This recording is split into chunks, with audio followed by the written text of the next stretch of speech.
በአንድ ሀገር የዲሞክራሲ ስርዓት ግንባታ ውስጥ ዘርፈ ብዙ የዜጎች ንቁ ተሳትፎ ወሳኝ እንደሆኑ ይታመናል። ሀገረ መንግስትን አጽንቶ የማስቀጠልና የዲሞክራሲ ባህል ማረጋገጫ በሆነው የምርጫ ሂደት መሳተፍም በቀዳሚነት ይጠቀሳል። በአማራ ክልል በቻግኒ ከተማ የሚገኙ የሃይማኖት አባቶችም ሰላምና ልማትን የሚያመጣ መሪ በሰላማዊ መንገድ ለመምረጥ ምዕመናን የምርጫ ካርዳቸውን ማውጣት አለባቸው ሲሉ ራሳቸውን አብነት በማድረግም ነው። እኛ ካርድ አውጥተናል። ካርድ ማውጣቱ ደግሞ የሚጠቅመው በጣም ለሀገር ሰላም ይጠቅማል። እንግዲህ ሰላማችንን፣ ልማታችንን ያው ሁሉም ነገር የተስተካከለ ህይወት እንዲኖር ለሀገራችን ካርድ ካሁኑ ማውጣትና ካርድ አውጥቶ ያሰበውን የፈለገውን ልማቴንም ሰላሜንም ያስቀጥልልኛል የሚለውን ህገ መንግስቱ በፈቀደው ልክ ካርድ ማውጣት ትልቅ ጠቀሜታ አለው። ይህንን ጠቀሜታ ተቀብለን እኛ አውጥተናል። እኔም ብቻ ሳይሆን ቤተሰቦችን ሙሉ በሙሉ ካርድ ያስወጥቻለሁኝ። ለዚህ ካርድ ስናወጣ የሚጠቅመንን ለሀገሪቱ ጥቅም የሚጠቅመውን አካል ለመምረጥ ዝግጁ ነን። በዛ በእለቱ በሚደርሰው ምርጫ በሚደርሰው በግንቦት በሰዓቱ ተገንተን ለማስገባትም ዝግጁ መሆናችንን ለማሳወቅ ፈልጋለሁ። እኔ ብቻ ሳልሆን ቤተሰቤ ሙሉ በሙሉ ካርድ እንዲይዙ አድርጌያለሁ ለማለት ፈልጋለሁ። ካርድ እኔ ቅድሚያ ነው ያወጣው። በአጋጣሚ ቁጥሯንም አረሳትም 65 አካባቢ ቁጥር ተራ ቁጥር ላይ ነው ያወጣሁኝ። ቅድሚያ ነው ማውጣ። ምክንያቱም እኔ የምርጫን ፋይዳና ጠቀሜታ በጣም ገብቶ የሚኖር ነዋሪ ስለሆንኩኝ ማለት ነው እና ቀድሜ ነው ያወጣሁት። ከራሴም አልፎ ባለቤቴን በግቤ ውስጥ የሚኖሩ ሰዎችን ምግባባቸውን ጠቀሜታውን በማስረዳት አካባቢ ላይ ጥሩ አስተዋጽኦ እያደረኩ ነው ያለሁት። የምርጫ ካርድ ማውጣት የምንፈልጋትን ሀገር እውን ለማድረግ መሰረት ነው ያሉት የከተማዋ ነዋሪዎች ለዚህም ዝግጁ መሆናቸውን ነግረውናል። ካርድ ማውጣናል። ጠቀሜው ምንድነው?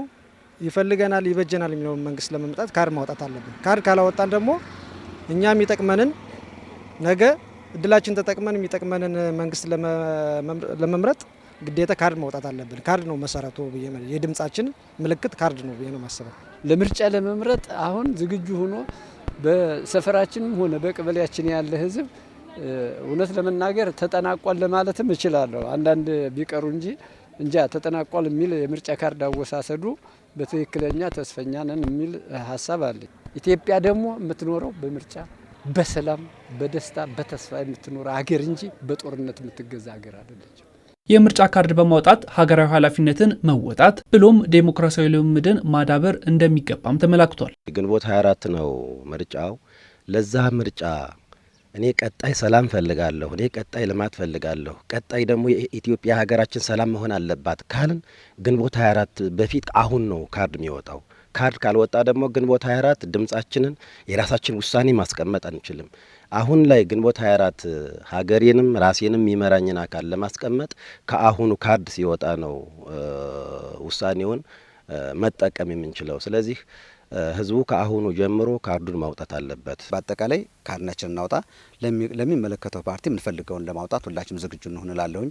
እቺ ካርድ ደግሞ የሁላችንም መሳሪያችን ስለሆነ ሁላችንም ካርዳችንን ጠብቀን ታወጣንም በኋላ ደግሞ ኋላ እንዳይጠፋን ጥንቃቄ በመውሰድ ቁጥራችንን ለይቶ በማወቅ የምናስቀምጥበትን በመለየት በዛን ሰዓት ሁሉም ማህበረሰብ በዞናችን ያለው የሚፈልገውን መርጦ የልማት ጓደኛ እንድንሆን ለማለት ፈልጋለሁ። የትኛውም ሃይማኖት ሰላምና ልማትን እንደሚፈልግ ያነሱት የሃይማኖት አባቶች ሁሉም ምዕመናን በሰላማዊ መንገድ ወኪሎቻቸውን በካርድ መምረጥ እንደሚገባቸው አውስተዋል። በ5 ዓመት አንዴ የሚገኝ ትልቅ እድል ነው። በቃ ይሄን እድል ተጠቅመን ካርድ ማውጣት መቻል አለብን።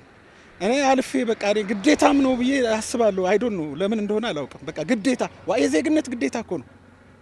አንድ ዜጋ ኗሪ ነው። ካርድ አውጥቶ የሚፈልገውን አካል ተረጋግቶ በሚስጥራዊ መንገድ መምረጥ ምንድነው ችግሩ?